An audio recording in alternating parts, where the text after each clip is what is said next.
My GF demanded a designer bag for her birthday. When I refused, I caught her making out with a rich guy in his Mercedes. The betrayal goes deeper than I ever imagined. I've been with Kathleen for 3 years now. We met when I was working part-time at a local grocery store called Green's Market while finishing my business degree. I was 22 at the time, juggling classes and work to make ends meet. Kathleen was a cashier there, always cheerful and quick with a joke. We hit it off immediately, bonding over our shared love of 80s movies and terrible puns. Despite our connection, we didn't start dating right away. I was focused on my studies and had just gotten out of a long-term relationship that ended badly. Kathleen mentioned she was seeing someone casually, so we kept things friendly. We'd chat during breaks and sometimes grab coffee after our shifts, but that was it. After I graduated, I landed an entry-level job at a marketing firm and lost touch with most of my former coworkers, including Kathleen. Fast forward 2 years, and I bumped into her again at Green's Market. I was there picking up some groceries after work, still in my suit. Kathleen's eyes lit up when she saw me, and she teased me about looking all grown up. We caught up briefly, and Kathleen told me she was now working 2 jobs, still at Green's during the day and as a bartender at a place called the Red Room at night. I was impressed by her work ethic. She explained that she was supporting her parents, who had fallen on hard times and couldn't afford to go back to college. I felt bad for her situation, remembering how hard it was to balance work and school. We exchanged numbers and started texting regularly. Kathleen was single now, and I found myself looking forward to our conversations more and more. A few weeks later, I asked her out on a proper date. We went to a little Italian place I knew, nothing fancy but with great food. Kathleen was a blast, funny, flirtatious, and seemed genuinely interested in my life and career. Things progressed quickly from there. Kathleen was spontaneous and always up for an adventure, which was refreshing after my last relationship. She'd surprise me with picnics in the park or drag me to karaoke nights, despite my terrible singing voice. I found myself falling hard. About a year into our relationship, Kathleen's living situation changed. Her roommate was moving in with her boyfriend, and Kathleen couldn't afford the apartment alone. She was stressed about finding a new place, especially with her crazy work schedule. Without really thinking it through, I suggested she move in with me. I had a decent 1-bedroom apartment and was doing well enough at work to cover the rent solo. Kathleen was thrilled at the idea. She promised to contribute what she could to groceries and utilities, but I told her not to worry about it. I figured she could use the chance to save up some money. Looking back, I should have seen this as the first red flag. Kathleen didn't protest much about the uneven financial arrangement. For a while, things were great. I loved coming home to Kathleen after a long day at work. She'd usually be getting ready for her bartending shift, but we'd have a quick dinner together before she left. On her days off, she'd have the apartment spotless and would cook these elaborate meals.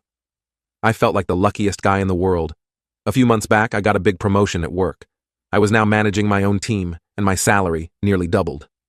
To celebrate, I took Kathleen out to Le Petit Chateau, this super fancy French restaurant downtown. It was way more expensive than our usual places, but I wanted to splurge for the occasion.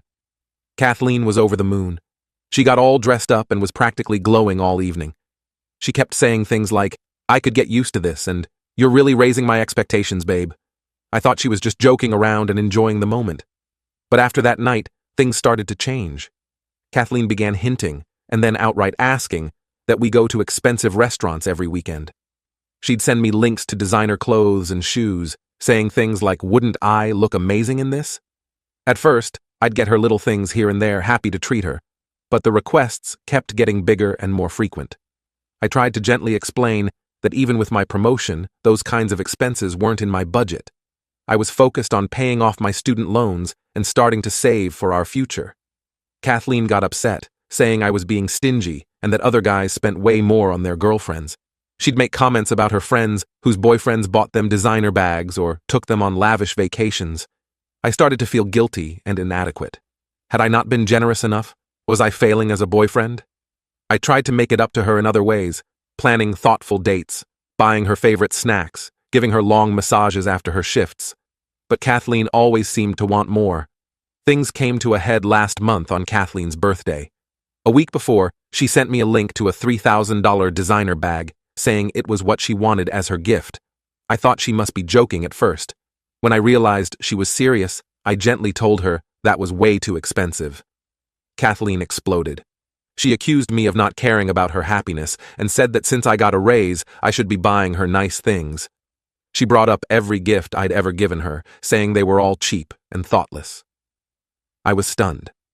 I reminded her that I'd been covering all our living expenses for over a year so she could save money. Before she moved in, I always paid when we went out because I knew she made less than me. Kathleen just rolled her eyes and said, "Oh, please, don't act like you're some kind of martyr. That's what boyfriends are supposed to do." Her words hit me like a slap in the face. Is that really all she saw me as? An ATM? Despite the fight, I still wanted to do something special for her birthday. I took a half day off work to set up a surprise at our apartment. I got her favorite flowers, candles, a cake from the fancy bakery she loved, and some clothes from her favorite boutique. I waited all evening, excited to see her reaction, but Kathleen never came home. Around midnight, she finally texted saying her coworkers had thrown her a surprise party and she was staying out. I was hurt and confused. Why wouldn't she invite me to join if her coworkers were celebrating her birthday? The next morning, Kathleen stumbled in, clearly hungover. When she saw the setup, she gave a dismissive, "Oh, that's nice," before heading to the shower. I suggested we could still go do something fun together that day to celebrate, but she insisted she had to go to work. After that, I started paying more attention to Kathleen's behavior. Little things that I'd overlooked before started to nag at me. She was always vague about her work schedule and would get defensive if I asked questions.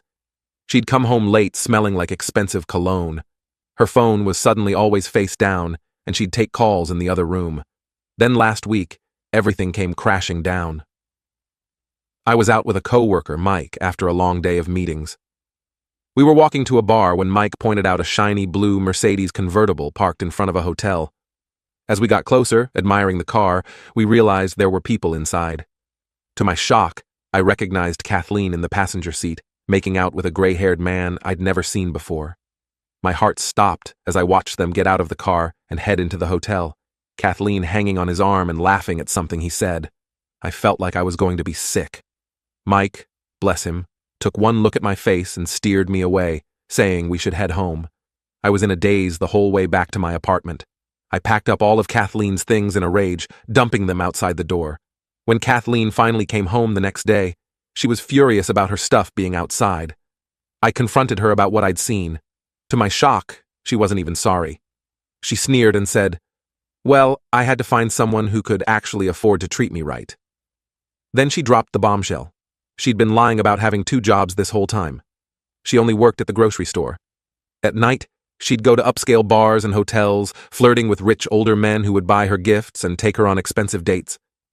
She said she had to do it because I was too cheap to give her the lifestyle she deserved. I felt like my whole world was crumbling. 3 years of memories suddenly felt tainted. Had any of it been real? How could I have been so blind? Kathleen grabbed her things and left, but not before telling me I was a fool and she had never really loved me. She said she'd only stayed with me because she thought I had potential to make more money someday. Now I'm left picking up the pieces of my life. I feel used, betrayed, and honestly, kind of stupid. How did I not see what was right in front of me? I've always prided myself on being a good judge of character, but Kathleen played me like a fiddle. I'm struggling to make sense of it all. Were there signs I missed? Could I have done anything differently? How do I trust my own judgment again after this? I know I need to move on, but right now I'm just angry and hurt. I've thrown myself into work, staying late at the office to avoid my empty apartment. I've barely told anyone what happened. I'm too embarrassed. Has anyone else experienced something like this? How do you recover from such a massive deception? Any advice would be appreciated, because right now, I feel completely lost.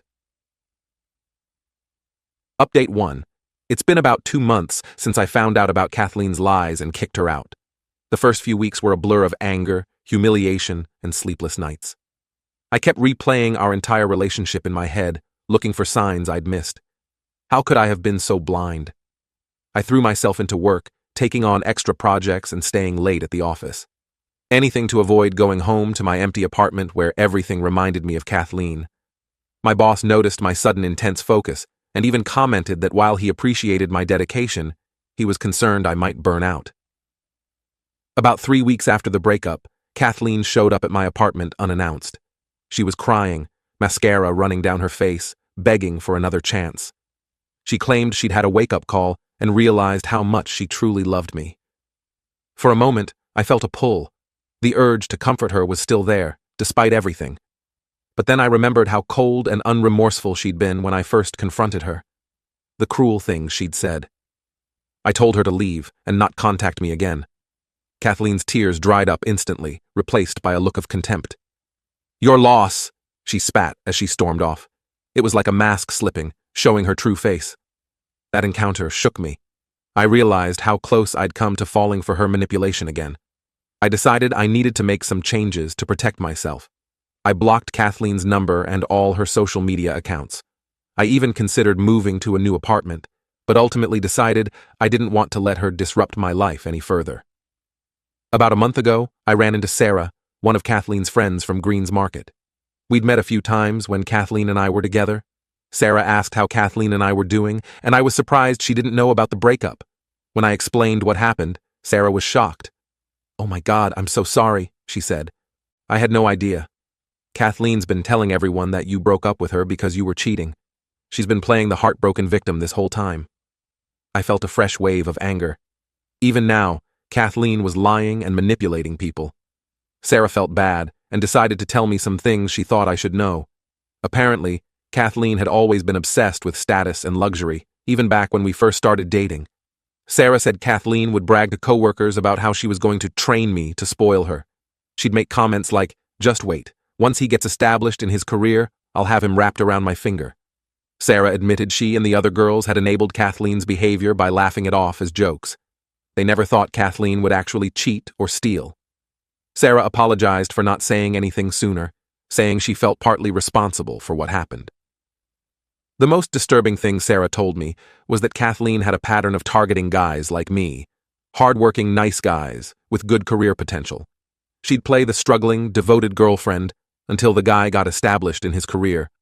Then she'd start pushing for expensive things, cheating if she didn't get her way. Sarah knew of at least 2 other guys Kathleen had done this to before me. I was disgusted to learn how calculated Kathleen's manipulation had been from the very beginning, but in a way, it helped me stop blaming myself so much. This was who Kathleen was. I never had a chance of changing her or being enough for her. Last week, I got a call from an unknown number. It was a guy claiming to be one of the men Kathleen had been seeing behind my back.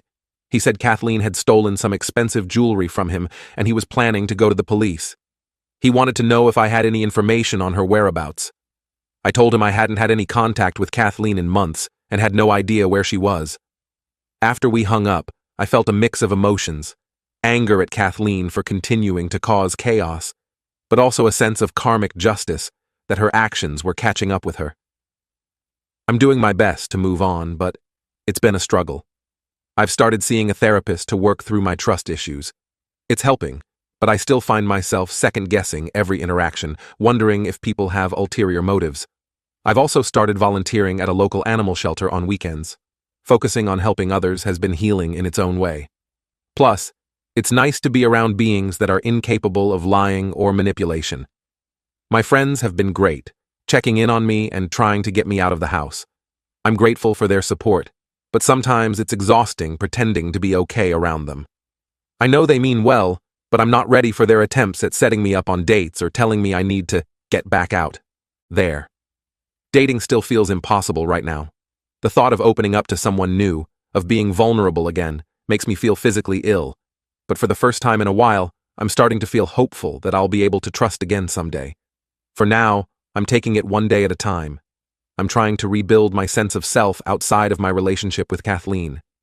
I'm rediscovering old hobbies, making plans for the future, and learning to enjoy my own company again.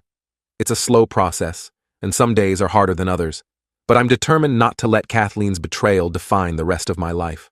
I deserve better than that. Update 2.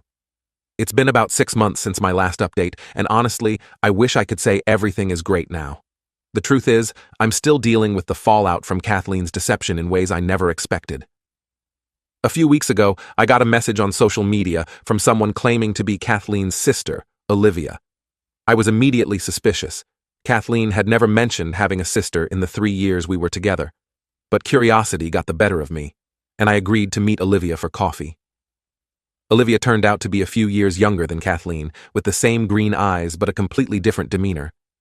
Where Kathleen was always bubbly and outgoing, Olivia seemed more reserved and thoughtful. She said she'd only recently found out what Kathleen did to me and wanted to apologize on behalf of their family.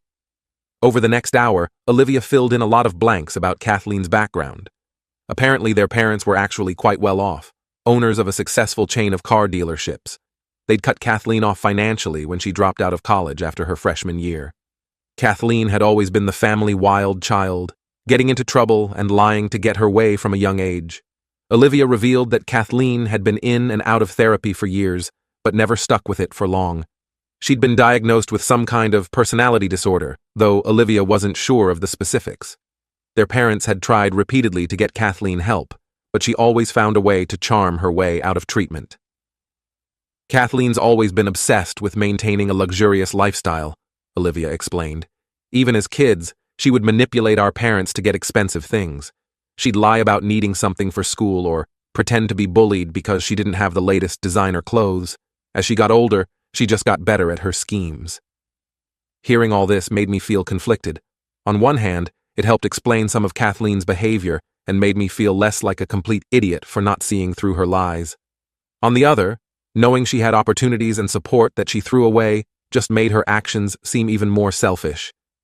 I thanked Olivia for reaching out but told her I wasn't interested in any further contact with Kathleen or their family.